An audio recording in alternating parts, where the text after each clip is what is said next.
ಪ್ರಕರಣವೇ ಸರಿ ಹೋಗ್ಲಿಲ್ಲ. ಅಲ್ಲ ಸಂಧಾನ ವಿಷಯ. ಮತ್ತೆ ದ್ಯೂತದಲ್ಲಿ ಪಣವಾಗಿ ಇಟ್ಟದ್ದನ್ನು ಮರಳಿ ಹೊಂದಿದ್ರ ನೀವು? ಇಲ್ಲ. ಈಗ ಹೋರಾಟ ಯಾಕೆ? ಈಗ ಮರಳಿ ಪಡೆಯುವ ಈಗ ಹೋರಾಟ ಯಾಕೆ? ಹೋರಾಟ ಆಗುತ್ತಾ ಇರುವುದು ನಾವು ಅದನ್ನು ಪಡೆಯುತ್ತೇವೆ. ಪಡೆಯುವಲ್ಲಿಯ ತನಕ ನಿಮ್ಮ ಕೈಯಲ್ಲಿ ರಾಜ್ಯ ಉಂಟಾ? ಈಗ ಕ್ರಿಯಾದೋಷ ಮಾಡಿದ್ದು ಪಡೆಯುವ ತನಕ ನಿಮ್ಮ ಕೈಯಲ್ಲಿ ರಾಜ್ಯ ಉಂಟಾ? ಇಲ್ಲ. ರಾಜ್ಯವನ್ನೇ ಹೊಂದುವುದಕ್ಕಾಗದ ಅಧಿಕಾರ ನಮ್ಮಲ್ಲಿ ಉಂಟು ಅಂತ ನೀನು ಹೇಳಿ ಪ್ರಯೋಜನ ಉಂಟಾ?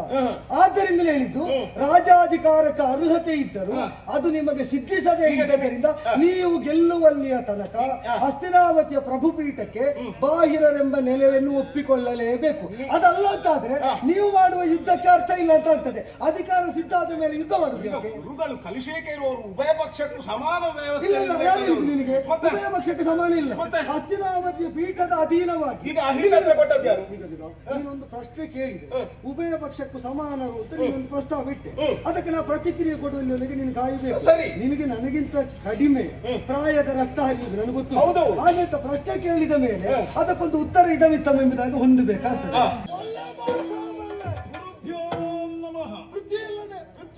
ಪ್ರತಿಯಿಲ್ಲದ ಪ್ರತಾಪಿ ಎನಿಸಿದ ನೆಗಳತೆಯನ್ನು ಹೊಂದಿದ ಪಶುಪತಿಯಿಂದ ಪಾಶುಪತವನ್ನು ಹೊಂದಿದಂತಹ ಅಪ್ರತಿಮ ವೀರನಾದ ಪಾರ್ಥನೀನೆಂಬುದನ್ನು ಬಲ್ಲೆ. ನಿಮ್ಮ ಅನುಗ್ರಹ ಗುರುಗಳೇ.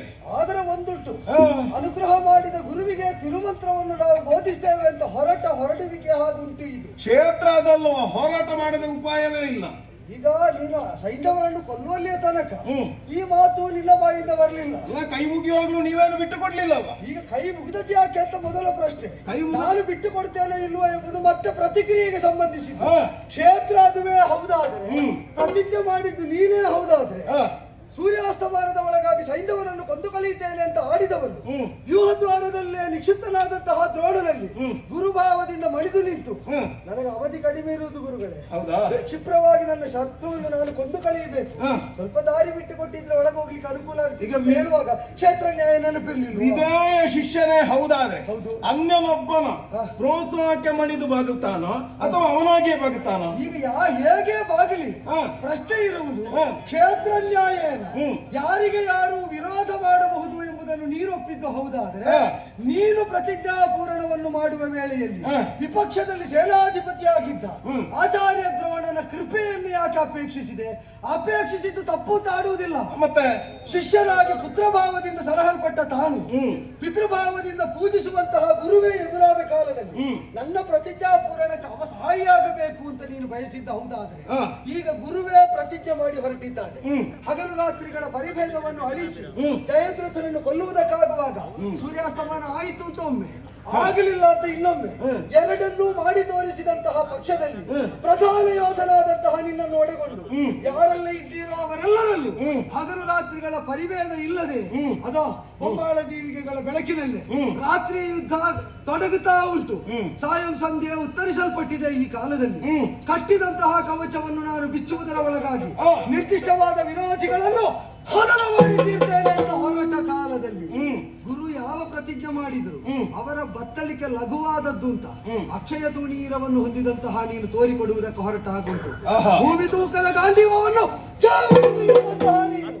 ದ್ರೋಣಧನುಸ್ಸುವಿನ ಹಗುರತೆ ಎಷ್ಟು ಎಂಬುದನ್ನು ತೋರಿಕೊಡುವುದಕ್ಕಾಗಿ ಕಂಕಣಧಾರಿಯಾದಂತುಂಟು. ಒಂದು ನೆನಪಿಟ್ಟುಕೋ ಪಾರ್ಥ, ಗುರು ಎಲ್ಲವನ್ನು ಹೇಳಿಕೊಟ್ರು ಕೂಡ ಆತ್ಮರಕ್ಷಣೆಗಾಗಿ ತನಗಿರಿಸಿದ್ದನ್ನು ಹೇಳಿಕೊಟ್ಟಿರುವುದಿಲ್ಲ.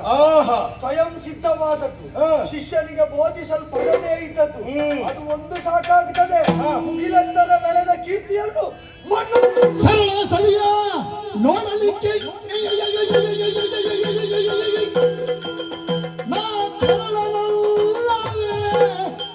ಗುರುಗಿರಿಯ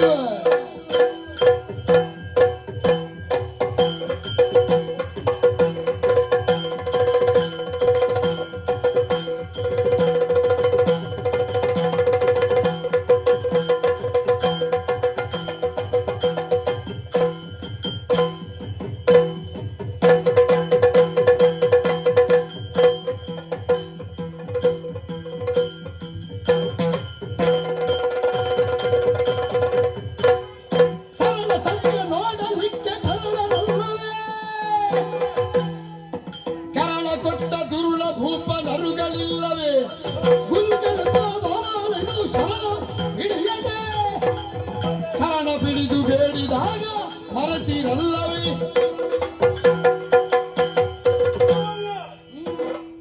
ಸರಳ ಸವಿಯನ್ನು ತೋರಿಸ್ತೇನೆ ಮಗನೇ. ಒಂದಿದ್ರು ಸಾಕಾಗ್ತದೆ ನಿನಗೆ ಅಂದೆ ನಾನು. ಆದ್ರೆ ಹ್ಮ್ ನಮಗೆ ನಿಮ್ಮ ಕೈಯ ಪ್ರೀತಿಯ ಅನ್ನವನ್ನು ಉಂಡ ಅನುಭವ. ಹ್ಮ್ ನಿಮ್ಮ ಕೈಯಲ್ಲಿ ಹ್ಮ್ ಒಂದೇ ಒಂದು ಹೊಡೆತ ತಿನ್ನದೆ ನಿನಗೆ ಬೇಡದಿದ್ದಾಗ ಎಲ್ಲ ನೆನಪಾಗ್ತದೆ ಅಲ್ವಾ? ಅಲ್ಲ, ಹ್ಮ್ ಬೇಡದಿದ್ದಾಗೆ ಅಂತಲ್ಲ. ಅಂದ್ರೆ ಯುದ್ಧ ಮಧ್ಯದಲ್ಲಿ ಉಂಡ ಅನ್ನದ್ದು ನೆನಪಾಗ್ತದೆ. ಹೌದು, ಅನ್ನದ ಮುಂಭಾಗದಲ್ಲಿ ಕುಳಿತುಕೊಳ್ಳುವಾಗ ಬಾಣದ್ದು ನೆನಪಾಗ್ತದೆ. ಅಂದ್ರೆ ಬೇಡದಿದ್ದದಲ್ಲಿ ನಮಗೆ ನೆನಪಾಗುದು ಅನ್ನೋದು. ಕೊಟ್ಟವರು ದ್ರೋಣರೇ ಹೌದಾದ್ರೆ ನಿನಗೆ ಉಣ್ಣುವಾಗ ಹಾ. ಓ ಕತ್ತಲಲ್ಲೂ ಕೈ ಬಾಯಿಗೆ ಹೋಗ್ತದೆ ಎಂಬುದರಿಂದ ಹಾ. ಕತ್ತಲಲ್ಲಿ ನಾನು ಅಭ್ಯಾಸ ಮಾಡಿದ್ರೆ ಏನು ತಗೊಂಡಿದ್ದು. ಹೌದು. ಅಂದ್ರೆ ಉಣ್ಣುವಾಗ ಬಾಣದ ನೆನಪು, ಹ್ಮ್. ಬಾಣದ ಕಣದಲ್ಲೇ ನಿಂತ ಕಾಲದಲ್ಲಿ ಹಾ. ಉಂಡ ಅನ್ನದ ನೆನಪು. ಅದು ಕೇಳಿ ಹಾಗಾಗಿ ಅಲ್ವೋ ಗುರುಗಳೇ, ಏನು ನಿಮ್ಮ ಬಾಯಿಂದಲೂ ಬಂದದ್ದು ಏನು ಅಂತ? ವಾರ್ತೆಯೋ ಧನುರ್ಧರ ಅನ್ನುವ ಹಾಗೆ. ಅದು ಹೇಳುವುದಕ್ಕೊಂದು ಕಾಲ, ಇದು ಹೇಳುವುದಕ್ಕೆ ಈಗ ಇನ್ನೊಂದು ಕಾಲ. ಹಾಗಾದ್ರೆ ಹಾ. ಭಾರತ ಏಕ ಏವೋ ಧನುರ್ಧರ ಅಂತ ಆಗಬೇಕು ಅಂತಾದ್ರೆ ಹಾ. ಗುರುಗಳ ಅಭಿವಾದನದಿಂದ ದೋಷ ಬರ್ತದೆ ಅಂತ ನನಗೆ ತಿಳಿಯುವುದಿಲ್ಲ. ಅಭಿವಾದನ ಮಾಡಿದ್ದು ದೋಷ ಅಂತ ನಾನು ಹೇಳಲಿಲ್ಲ. ಆದರೆ ಹಾ.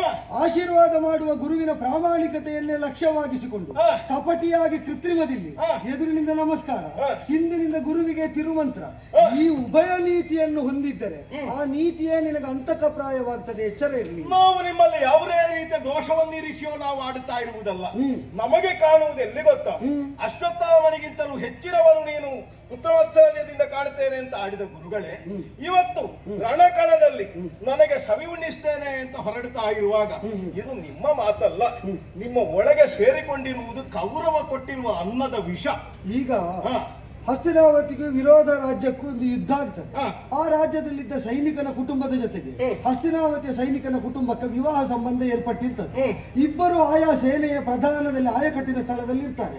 ರಾಜ್ಯದ ಯುದ್ಧನೇ ಘೋಷಣೆ ಆದಾಗ ಕುಟುಂಬದ ಸಂಬಂಧ ಮಾನಿಸಿ ನಾವಿಬ್ರು ಯುದ್ಧಕ್ಕಿಲ್ಲ ಅಂತ ಹಿಂದೆ ನಿಲ್ಲುವುದು. ಕುಟುಂಬದ ಸಂಬಂಧ ಇದ್ದರು ರಾಜಾಜ್ಞೆಯಿಂದ ಯುದ್ಧ ಆದಾಗ ಸಂಬಂಧಿಗಳಾದ್ರೂ ಪರಸ್ಪರ ಹೋರಾಡುವುದು ಅನಿವಾರ್ಯ ಏನು ಅಂತ ಪ್ರಶ್ನೆ ಬರ್ತದೆ. ಅದೇ ಅನಿವಾರ್ಯ ಯಾವುದು ಅಂತ. ಈಗ ನಮಗೆ ನಿಮ್ಮ ಅನಿವಾರ್ಯ ಕಾಣುವುದಿಲ್ಲ ಅಂತ. ಈಗ ಅಲ್ಲಿ ರಾಜಾಜ್ಞೆಯನ್ನು ಮಾನಿಸಿ ಯೋಧ ನ್ಯಾಯದಿಂದ ಹೋರಾಡುವುದು ಮುಖ್ಯವೋ ಕುಟುಂಬ ನ್ಯಾಯೇನ ಪರಸ್ಪರ ಸಂಬಂಧಿಗಳು ಮನೆಯಲ್ಲೇ ಉಳಿಯುವುದು ಮುಖ್ಯವೋ? ಈಗ ಅವನು ಸ್ವತಂತ್ರ ಹೌದಾದ್ರೆ ಪರತಂತ್ರ ಸ್ವತಂತ್ರ ಇಲ್ಲಲ್ಲ. ಈಗ ರಾಜ್ಯ ಸೇನೆಯಲ್ಲಿ ಸೇರಿದ ಮೇಲೆ ಪಾರತಂತ್ರ್ಯವೇ. ಈಗ ಹೊಂದಿಕೆ ಅಂತ ಹೇಳಿದ್ರೆ ಹೇಗೆ? ಹೇಗೆ? ಅವ ಪರತಂತ್ರ ಹೌದಾದ್ರೆ ಅವ ಹೋರಾಟ ಮಾಡಲೇಬೇಕು. ಮಾಡಲೇಬೇಕು. ಅವ ಸ್ವತಂತ್ರ ಹೌದಾದ್ರೆ ಅವನಿಗೆ ಹೋರಾಟ ಮಾಡಬೇಕಾದ ಯಾವುದೇ ರೀತಿಯ ಅನಿವಾರ್ಯತೆ ಕಾಣುವುದಿಲ್ಲ. ಹಸ್ತಿನಾವತಿಗೆ ಬಂದು ಸಿಂಹಾಸನಕ್ಕೆ ನಿಷ್ಠೆಯನ್ನು ತೋರಿ ಅವರು ಕೊಟ್ಟ ಆಶ್ರಯದಲ್ಲೇ ಗುರುಕುಲವನ್ನು ಬೆಳೆಸಿ ಅದರಲ್ಲಿ ಬೆಳೆದಂತಹ ಮಕ್ಕಳನ್ನು ಕಂಡು ಸಂತೋಷ ಪಡ್ತಾ ಇದ್ದ ನನ್ನ ಕೈಯಲ್ಲಿ ಆಯುಧ ಇರುವುದರಿಂದ ಹೋರಾಡಬೇಕು ಅಂತ ಪೀಠದಲ್ಲಿ ಕುಳಿತವ ಹೇಳಿದರೆ ಪರತಂತ್ರನಾದ ದ್ರೋಣನಿಗೆ ಹೋರಾಡುವುದಲ್ಲದೆ ಬೇರೇನು ಆಯ್ಕೆ? ಈಗ ನಿಜವಾಗಿಯೂ ಈ ಸಾಮ್ರಾಜ್ಯಕ್ಕೆ ಅಧಿಕಾರಿ ಯಾರು ಅಂತ ಅಭಿಷೇಕನಾದದ್ದು? ಧೃತರಾಷ್ಟ್ರ ಭೂಪತಿ. ಹೌದು, ಧರ್ಮರಾಯ ಮತ್ತೆ ಎಂತದ್ದು? ಅಲ್ಲ, ಧರ್ಮರಾಯನಿಗೆ ರಾಜ್ಯಬಾಹಿರ. ಧರ್ಮರಾಯ ರಾಜ್ಯಬಾಹಿರ. ಧರ್ಮರಾಯನಿಗೆ ಅಧಿಕಾರ ಇಲ್ಲ. ರಾಜ್ಯ ಬಾಹಿರ ಅಂತ ಹೇಳುವಾಗ ಹೇಳಿದ್ದಕ್ಕೆ ಆ ಸಂಧಾನದ ಪ್ರಕರಣವೇ ಸರಿ ಹೋಗಲಿಲ್ಲ. ಅಲ್ಲಲ್ಲ, ಸಂಧಾನ ಅಲ್ಲ ವಿಷಯ. ಮತ್ತೆ ದ್ಯೂತದಲ್ಲಿ ಪಣವಾಗಿ ಇಟ್ಟದ್ದನ್ನು ಮರಳಿ ಹೊಂದಿದ್ರ ನೀವು? ಇಲ್ಲ. ಈಗ ಹೋರಾಟ ಯಾಕೆ? ಈಗ ಮರಳಿ ಈಗ ಹೋರಾಟ ಯಾಕೆ? ಹೋರಾಟ ಆಗುತ್ತಾ ಇರುವುದು ನಾವು ಅದನ್ನು ಪಡೆಯಲಿಕ್ಕೆ. ಪಡೆಯುವಲ್ಲಿಯ ತನಕ ನಿಮ್ಮ ಕೈಯಲ್ಲಿ ರಾಜ್ಯ ಉಂಟಾ? ಈಗ ಕ್ರಿಯಾದೋಷ ಮಾಡಿದ್ದು ಪಡೆಯುವ ತನಕ ನಿಮ್ಮ ಕೈಯಲ್ಲಿ ರಾಜ್ಯ ಉಂಟಾ? ಇಲ್ಲ. ರಾಜ್ಯವನ್ನೇ ಹೊಂದುವುದಕ್ಕಾಗದ ಅಧಿಕಾರ ನಮ್ಮಲ್ಲಿ ಉಂಟು ಅಂತ ನೀನು ಹೇಳಿ ಪ್ರಯೋಜನ ಉಂಟಾ? ಆದ್ದರಿಂದಲೇ ಹೇಳಿದ್ದು ರಾಜಾಧಿಕಾರಕ್ಕೆ ಅರ್ಹತೆ ಇದ್ದರೂ ಅದು ನಿಮಗೆ ಸಿದ್ಧಿಸದೇ ಇದ್ದರಿಂದ ನೀವು ಗೆಲ್ಲುವಲ್ಲಿಯ ತನಕ ಹಸ್ತಿನಾವತಿಯ ಪ್ರಭುಪೀಠಕ್ಕೆ ಬಾಹಿರರೆಂಬ ನೆಲೆಯನ್ನು ಒಪ್ಪಿಕೊಳ್ಳಲೇಬೇಕು. ಅದಲ್ಲ ಅಂತಾದ್ರೆ ನೀವು ಮಾಡುವ ಯುದ್ಧಕ್ಕೆ ಅರ್ಥ ಇಲ್ಲ ಅಂತ ಆಗ್ತದೆ. ಅಧಿಕಾರ ಸಿದ್ಧ ಆದ ಮೇಲೆ ಯುದ್ಧ ಮಾಡುದು. ಗುರುಗಳು ಕಲಿಸೇಕೆ ಇರುವವರು ಉಭಯ ಪಕ್ಷಕ್ಕೂ ಸಮಾನ ವ್ಯವಸ್ಥೆ ನಿನಗೆ ಉಭಯ ಪಕ್ಷಕ್ಕೆ ಸಮಾನ ಇಲ್ಲ. ಹಸ್ತಿನಾವತಿಯ ಪೀಠದ ಅಧೀನವಾಗಿ ನೀನೊಂದು ಪ್ರಶ್ನೆ ಕೇಳಿದೆ, ಉಭಯ ಪಕ್ಷಕ್ಕೂ ಸಮಾನರು ಅಂತ ನೀನೊಂದು ಪ್ರಸ್ತಾವ ಇಟ್ಟೆ. ಅದಕ್ಕೆ ನಾವು ಪ್ರತಿಕ್ರಿಯೆ ಕೊಡುವಲ್ಲಿಗೆ ನೀನು ಕಾಯಬೇಕು. ನಿನಗೆ ನನಗಿಂತ ಕಡಿಮೆ ಪ್ರಾಯದ ರಕ್ತ ಹರಿಯುವುದು ನನಗೆ ಗೊತ್ತು. ಹಾಗೆ ಪ್ರಶ್ನೆ ಕೇಳಿದ ಮೇಲೆ ಅದಕ್ಕೊಂದು ಉತ್ತರ ಇದವಿತ್ತವೆಂಬುದಾಗಿ ಹೊಂದಬೇಕಾಗ್ತದೆ. ಈಗ ಉಭಯ ಪಕ್ಷಕ್ಕೂ ಸಮಾನನಾದ ಗುರು ನಾನಲ್ಲ. ಹಸ್ತಿನಾವತಿಯ ಪೀಠಕ್ಕೆ ಅಧೀನವಾಗಿ ಕಲಿಯುವುದಕ್ಕೆ ಬರುವ ಎಲ್ಲ ಶಿಷ್ಯರಿಗೂ ಸಮಾನನಾದ ಗುರು. ಹಸ್ತಿನಾವತಿಯ ಪೀಠಕ್ಕೆ ನೀನು ಅಧೀನನಾಗಿದ್ದಾಗ 105 ಮಂದಿಗೂ ನಾನು ಗುರು. ಆ ಪೀಠವೇ ನಿನಗೆ ಪ್ರತಿಕೂಲವಾದ ಕಾಲದಲ್ಲಿ ನಾನು ಪೀಠದ ಗುರು, ನಿನ್ನ ಗುರು ಅಲ್ಲ. ಈಗ ಅಧೀನತೆ ಬರುವುದು ಈಗ ನಾನು ನಿಮಗೆ ಸ್ವತಂತ್ರವನ್ನು ಒದಗಿಸಿ ಕೊಡ್ಲಿಲ್ಲ. ಉತ್ತರ ಪಾಂಚಾಲ ಗೆದ್ದು ಕೊಟ್ಟಾಗ ಅಹಿಛತ್ರವನ್ನು ಉಳಿಸಿದ್ದೀರಿ. ಭಾರತ ಕೊಟ್ಟದ್ದು ನಿಮಗೆ ನೀನು ಕೊಟ್ಟೆ. ಉತ್ತರ ಪಾಂಚಾಲದಲ್ಲಿ ನನಗೆ ಪಟ್ಟಾಭಿಷೇಕ ಯಾವ ಮುಹೂರ್ತದಲ್ಲಿ ಆದದ್ದು? ನೀವು ಮತ್ತೆ ಅದನ್ನು ಉಳಿಸಿಕೊಂಡದ್ದು ಹೇಗೆ? ಅಲ್ಲಲ್ಲ ಆಗಿದ ನಿಮ್ಮಲ್ಲಿ ಉಂಟಲ್ಲ? ಅದಿಲ್ಲ ಅಂತ ಅದು ಧೃತರಾಷ್ಟ್ರನ ಅಧೀನದಲ್ಲಿ ಉಂಟು ಅಂದದ್ದು. ಸರಿ ಅಪ್ಪ. ಅದಕ್ಕೆ ಹೇಳಿದ್ದು ಈಗ- ನಾನು ಯಾವ ಪೀಠಕ್ಕೆ ನಿಷ್ಠನಾಗಿದ್ದೇನೋ ಪಡೆದ ರಾಜ್ಯವನ್ನು ಆ ರಾಜ್ಯದ ಜೊತೆಯಲ್ಲಿ ಸೇರಿಸಿದ್ದೇನೆ. ದ್ರೋಣ ಪಟ್ಟಾಭಿಷೇಕವಾಗಿ ಉತ್ತರ ಪಾಂಚಾಲದ ಅಧಿಪತಿಯಾಗಿ ಸಿಂಹಾಸನಾರೋಹಣ ಮಾಡಿದ್ದನ್ನು ಒಂದು ದಿವಸ ಆದ್ರೂ ನೀನು ನೋಡಿದ್ಯೋ ಕೇಳಿದ್ಯೋ? ಈಗ ಅದನ್ನು ನೀವು ಕೌರವನಿಗೆ ಬೇಕಾಗಿ ಈಗ ನಾನು ಧೃತರಾಷ್ಟ್ರನಿಗೆ ಕೊಟ್ಟಿದ್ದೀರಿ. ಹಾಗೆ ಕೇಳುವುದಿದ್ದೆ, ಅಜ್ಞಾತವಾಸ ಮುಗಿದ ಮೇಲೆ ನಿಮಗೆ ರಾಜ್ಯ ಸಿಕ್ಕಲಿಲ್ಲ? ಅಜ್ಞಾತವಾಸದ ಮೇಲೆ ನಿಜವಾಗಿಯೂ ಸಿಕ್ಕಿದೆ, ಆದ್ರೆ ಕೌರವ ಕೊಡುವುದಿಲ್ಲ ಅಂತ ಅಲ್ಲ, ಹೇಳಿದಲ್ಲ. ನಾನು ಕೌರವನದಲ್ಲಿ ಹೇಳಿ ಮತ್ತೆ? ನಿಮಗೆ ರಾಜ್ಯ ಸಿಕ್ಕಲಿಲ್ಲ? ಸಿಕ್ಕಿದೆ ಅಂತಲೇ ಅರ್ಥ ಆದ್ರದ್ದು. ಯಾವ ರಾಜ್ಯ? ಸಕಲ ನಮ್ಮದಾದ ನಮ್ಮ ಈ ರಾಜ್ಯ ರಾಜ್ಯ ಏನನ್ನು ಈ ರಾಜ್ಯದಲ್ಲಿ ಹೇಳಿದ್ದು ಮತ್ತೆ? ರಾಜಸೂಯಾವ ವೃತ ಮಾಡಿದಂತಹ ಧರ್ಮಜ ಕಂಕ ಸನ್ಯಾಸಿಯಾಗಿ ತನ್ನ ವಶದಲ್ಲಿದ್ದಾನೆ ಅಂತ ವಿರಾಟ ರಾಜ ತಿಳಿದ ಮರುಕ್ಷಣದಲ್ಲಿ ಪಶ್ಚಾತ್ತಾಪದಿಂದ ದಗ್ಧನಾಗಿ ವಿರಾಟ ನಗರವನ್ನೇ ತಂದು ಧರ್ಮಜನ ಪಾದ ಮೂಲದಲ್ಲಿಟ್ಟ. ನಮಗೆ ಪೈತೃಕವಾಗಿ ಅರ್ಹತೆ ಇಲ್ಲದ ರಾಜ್ಯ ಕೊಡುಗೆಯಾಗಿ ಕೊಟ್ರೆ ಬೇಡ ಅಂತ ಅವ ಅದನ್ನು ಬಿಟ್ಟ. ಈಗ ನೀನು ಹೇಳು, ಕೊಟ್ಟಂತಹ ವಿರಾಟನ ಕೊಡುಗೆಯನ್ನು ಸ್ವೀಕರಿಸದೇ ಇದ್ದ ಧರ್ಮಜ ವಿರಾಟ ನಗರಕ್ಕೆ ಈಗ ರಾಜ ಹೌದೋ ಅಲ್ವೋ? ಹೌದು. ಆಗುವುದಿಲ್ಲ. ಯಾಕಾಗುವುದಿಲ್ಲ? ಅದನ್ನು ಮರಳಿ ಕೊಟ್ಟದ್ದರಿಂದ ಪಾಂಚಾಲ ನನಗೆ ಉತ್ತರ ಪಾಂಚಾಲ ನೀನು ಗೆದ್ದು ಕೊಟ್ಟರು, ನಾನು ಅದನ್ನು ಹಸ್ತಿನಾವತಿಯ ಪೀಠಕ್ಕೆ ಬಿಟ್ಟದ್ದರಿಂದ ಧರ್ಮರಾಯ ಹೀಗೆ ವಿರಾಟಕ್ಕೆ ಹೇಗೆ ರಾಜನಲ್ವೋ ಉತ್ತರ ಪಾಂಚಾಲಕ್ಕೆ ದ್ರೋಣನು ರಾಜ ಅಲ್ಲ. ಅರ್ಥ ಆಯ್ತಾ? ನಿಮ್ಮನ್ನು ಅವತ್ತು ಮೊಸಳೆ ಹಿಡಿದು ತಿರುತ್ತಾ ಇದ್ದೆ, ನಾ ಬದುಕಿ ರಾಜ್ಯ ಬಿಟ್ಟು ಮೊಸಳೆ ಹಿಡ್ದ. ನೋಡಿ, ನಮ್ಮಲ್ಲಿ ಹಲವು ವಿಷಯ, ನಿಮ್ಮಲ್ಲಿ ಒಂದಕ್ಕೆ ಸಾವಿರ ವಿಷಯ. ಅದೇನು ಅಷ್ಟೇ ವಿಷಯ. ನಮ್ಮ ಈಗ ಹಸಿ ಗೋಡೆ ಎದುರು ಕಾಣ್ತದೆ, ನಮ್ಮ ಕೈಯಲ್ಲಿ ಒಂದಿಷ್ಟು ಕಲ್ಲು ಉಂಟು. ಹೌದು. ಗೋಡೆಗೆ ತಲುಪುವಷ್ಟು ರಭಸದಲ್ಲಿ ಎಸೆಯುವ ತ್ರಾಣ ಉಂಟು ಅಂತ ಒಂದು ಸಂದೇಹ ಉಂಟು. ಎಲ್ಲ ಕಲ್ಲನ್ನು ಒಂದೊಂದು ಎಸೆಯುದು. ಹೌದು. ಯಾವುದಾದ್ರೂ ಒಂದು ತಾಗಿದ್ರು ಅದು ಗೋಡೆಯಲ್ಲಿ ನಿಂತಿತಲ್ಲ ಅಂತ. ಈಗ ಉಳಿದದ್ದು 9 ಕೂಡ ನೆಲಕ್ಕೆ ಬೀಳ್ತದೆ, ಅದು ನಮಗೆ ಚಿಂತಿಲ್ಲ. ನಿನ್ನ ನ್ಯಾಯ ಒಳ್ಳೇದುಂಟು, ಹೇಳಿ ಹೇಳಿ. ಕೆಲವು ಜಿಜ್ಞಾಸೆಗಳಿಗೆ ನೀವು ಅವತ್ತು ಉತ್ತರ ಕೊಟ್ಟಿದ್ದೀರಿ, ಇನ್ನು ಕೆಲವು ಈಗ ಇವತ್ತು ಕೇಳಿದ್ರಾಯ್ತು. ಆ ಪುಣ್ಯಾತ್ಮ ಯುದ್ಧಾರಂಭದಲ್ಲಿ ನಿನಗೆ ನಡುಕ ಬರುವಾಗ ಅಷ್ಟು ಉತ್ತರ ಕೊಟ್ಟಿದ್ದಾನೆ, ಅಷ್ಟು ದೀರ್ಘಾವಧಿ. ಹೌದು. ಕೆಲವು ಕ್ಷಣಗಳ ಮಟ್ಟಿಗೆ ಕೃಷ್ಣಾರ್ಜುನನ ರಥ ಇಲ್ಲಿ ಉಂಟು ಅಂತ ನಾವೇ ಹುಡುಕುವ ಸನ್ನಿವೇಶ ಬಂದಿತ್ತು, ಎಲ್ಲಿ ಮರೆಯಾಗಿದ್ರು ಗೊತ್ತಿಲ್ಲ. ಹೌದು. ಮತ್ತೆ ಕೇಳುವಾಗ ಅಲ್ಲಿ ಭಾವನಿಗೆ ಹಾಡು ಹೇಳ್ತಾ ಇದ್ದಾರೆ ಅಂತ ಸುದ್ದಿ ಬಂತು. ಮತ್ತೆ ಅದನ್ನು ಗೀತೆ ಅಲ್ಲ, ನಾನು ಆಡಿದ್ದು ಅದಕ್ಕೆ. ಎಂತದ್ದು? ಸರಳ ಸವಿಯ ನೋಡಲಿಕ್ಕೆ ತರಳನಲ್ಲವೇ? ಅಂದ್ರೆ ನಾ ಕೃಷ್ಣನಿಂದ ಕಲಿತರು, ನಿಮ್ಮಲ್ಲಿ ನಾವು ಮುಂದೆ ಬಂದಾಗ ತರಳನೆ. ನಾ ಕಲೀಲಿಕ್ಕೆ ಇದ್ದವ, ನಾನೇನು ನಿಮ್ಮನ್ನು ಹೊಡಿಲಿಕ್ಕೆ ಇದ್ದವ ಅಂತ ಅದ್ರ ಅರ್ಥ ಅಲ್ಲ. ಹಾಗಾದ್ರೆ ಕಲಿಬೇಕು ಅಂತ ಆದ್ರೆ ನಾ ಕೇಳುವುದು ಅದನ್ನೇ. ಅಂದಿನ ಕಾಲದಲ್ಲಿ ಮೊಸಳೆಯ ಬಾಯಿಯಿಂದ ನಿಮ್ಮನ್ನು ನಾನು ಸಂರಕ್ಷಿಸಿದವನು, ಹೌದಾ? ಹಾಗಾದ್ರೆ ನಿಮ್ಮ ಪ್ರಾಣವನ್ನು ಕೊಟ್ಟಿರುವುದು ನಿಮ್ಮ ಪ್ರಿಯ ಶಿಷ್ಯರಾದ ಪಾರ್ಥ ಅಂತ ಆದ ಬಳಿಕ ನಮಿಗಲ್ವ ನೀವು ದುಡಿಬೇಕಾದ, ಅವನಿಗೆ ದುಡಿಬೇಕಾದ? ಹೌದು, ವಿಷಯ ಸರಿ ಉಂಟು. ಈಗ ನಾನು ಕೇಳುವುದು, ಯುದ್ಧಾರಂಭಕ್ಕಿಂತ ಪೂರ್ವದಲ್ಲಿ ಬಂದು ನಮಸ್ಕಾರ ಮಾಡಿ ಆಶೀರ್ವಾದ ಕೇಳುವ ಔದಾರ್ಯ ನಿನ್ನ ಅಣ್ಣ ಧರ್ಮಜನಿಗೆ ಉಂಟು ಅಂತಾದಾಗ ನಮಗೂ ಗುರುಗಳಲ್ವ ಗುರುಗಳೇ, ನಮ್ಮ ಪಕ್ಷದಲ್ಲಿ ನಿಂತು ಹೋರಾಟ ಮಾಡಿ ಅಂತ ನಿಮ್ಮಲ್ಲಿ ಒಂದು ತುಂಡು ದೂತರನ್ನಾದ್ರೂ ನನ್ನಲ್ಲಿ ಕಳಿಸಬಹುದಿತ್ತಲ್ಲ.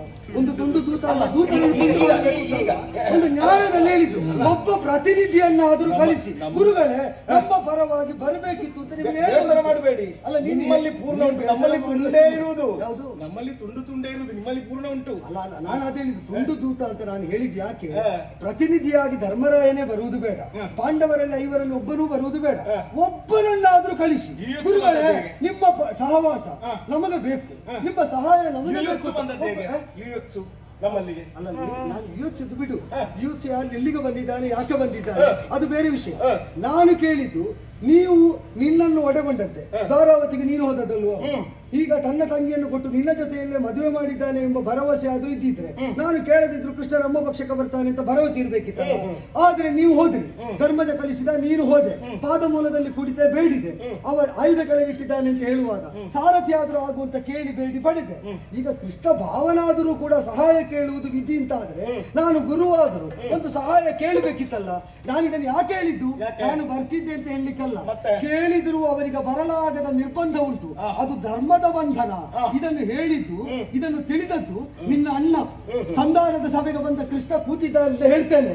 ಅಲ್ಲಿ ಕುಳಿತಂತಹ ಕೃಷ್ಣ ಸಂಧಾನಕಾರನಾಗಿ ನಿರತನಾಗಿರುವ ವೇಳೆಯಲ್ಲಿ, ಸಂಧಾನದ ಸಭೆಯಲ್ಲಿ ನನ್ನನ್ನೇ ಈಗ ತನ್ನನ್ನೇ ಬಂಧಿಸುವುದಕ್ಕೆ ಬಂದಂತಹ ವೇಳೆಯಲ್ಲಿ ಎಲ್ಲರಿಂದಲೂ ಬಿಡಿಸಿಕೊಂಡಂತಹ ಕೃಷ್ಣ ಎಲ್ಲರಿಗೂ ಆಶ್ರಯವನ್ನು ಅಭಯವಾಗಿ ಕೊಡ್ತಾ ಇರುವ ಕಾಲದಲ್ಲಿ ಕೌರವನ ಅಮ್ಮನಾದ ಗಾಂಧಾರಿ ದೇವಿ ಬಂದಳು. ಬಂದವಳು ಕೌರವನನ್ನು ಕರೆದು ಒಂದು ಮಾತು ಸಭೆ ಬೆಕ್ಕಸಬೆರಗಾಗುವಾಗ ಹೇಳಿದ್ರು, ಭೀಷ್ಮ ದ್ರೋಣರು ಕೆಲವೊಮ್ಮೆ ಕೌರವ ನಿನ್ನ ಪರವಾಗಿದ್ದಂತೆ ಕಾಣ್ತಾರೆ, ಇನ್ನು ಕೆಲವೊಮ್ಮೆ ಪಾಂಡವರ ಪರವಾಗಿ ಮಾತಾಡಿದಂತೆ ಕೇಳ್ತದೆ. ಭೀಷ್ಮ ದ್ರೋಣರು ನಿಜವಾಗಿ ಪಾಂಡವರ ಕಡೆಯುವಲ್ಲ, ಕೌರವ ನಿನ್ನ ಕಡೆಯುವಲ್ಲ. ಅವರು ಧರ್ಮ ಎಲ್ಲಿದ್ದಾರೋ ಆ ಕಡೆಗೆ. ಇದನ್ನು ಹೇಳಿದ್ಯಾರು? ನಿನಗೆ ದೊಡ್ಡಮ್ಮನಾದ ಗಾಂಧಾರಿ ದೇವಿ. ಹೌದಲ್ಲ? ಇದು ನಮಗೆ ನಮ್ಮ ಚಾರಿತ್ರ್ಯವನ್ನು ನೋಡಿ ಧರ್ಮಜ್ಞೆಯಾದ ಗಾಂಧಾರಿ ದೇವಿ ಕೃಷ್ಣ ಸಾಕ್ಷಿಯಲ್ಲಿ ಕೊಟ್ಟಂತಹ ಪ್ರಶಸ್ತಿ. ಇದರ ಮುಂಭಾಗದಲ್ಲಿ ನೀನು ಎಷ್ಟು ಪಕ್ಷಪಾತದ್ದು ಹೇಳಿದ್ರು ಅದಕ್ಕೆ ಅಮಾನ್ಯತೆ ಕಲ್ಪಿತ ಆಗುವುದು ಬಿಟ್ರೆ, ನಿನ್ನ ಅಪ್ರೌಢತೆ ಕಾಣುವುದು ಬಿಟ್ರೆ, ಆ ದೊಡ್ಡವರು ಈಗ ಹೇಳಿದ್ರು ಧರ್ಮ ಯಾರಲ್ಲಿ ಇರ್ತದೆ ಅನ್ನುವುದನ್ನು ಅವನೇ ಹಾಡಿದ್ದಲ್ವಾ? ಹೌದು. ಹಾಗೆ ಹೌದು ಅಂತಾದ್ರೆ ಇವತ್ತು ಕಟ್ಟಿದ ಕವಚ ಗಟ್ಟಿಯಾಗುತ್ತದೆ ಹೊರತು ಬಿಚ್ಚಲಿಕ್ಕಾಗುದಿಲ್ಲ. ನೀನು ನಿನಗೆ. ಪಾಶುಪತ ತೆಗೆದರೂ ಕೂಡ ಹೆದರುವುದಕ್ಕಿಲ್ಲ.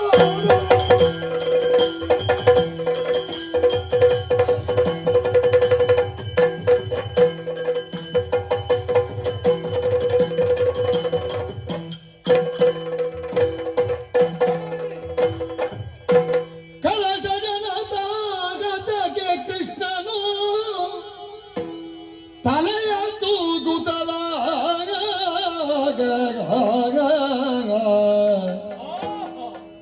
ಬದು ಮೂದಲಿಸಿ ಪಾರ್ಥನುಳಿಂದ ಗುರುವರ ಗೈದ ಸಾಹಸವ ನೆಲನ ಬಯಸುವಿ ವೈರಿಗಳ ಕೊಳುಗುಳದಿ ಜಯಿಸದಿ ಹೇಳಿಗದೊಳ್ ಅಳುಕುವುದು ಸರಿಯಲ್ಲ. ನೋಡು ನೋಡು ಗುರುಗಳ ಸಾಗಸವ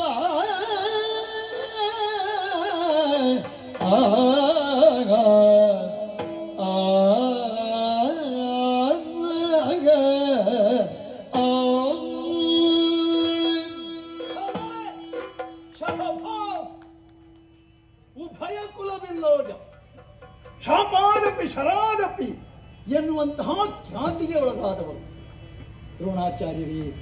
ಶ್ರೀಕೃಷ್ಣ ಪ್ರಳಯಾಗ್ನಿಯನ್ನು ನಂದಿಸುವುದಕ್ಕೆ ಒಂದು ತೃಣವನ್ನು ಎತ್ತಿ ಹಿಡಿದು ಎಸೆದರೆ ಅದು ಆರಿ ಹೋಗುವುದಕ್ಕುಂಟು, ಅದು ಉರಿದು ಹೋಗುವುದು. ಅದೇ ಮುರಿದು ಹೋಗುವುದು.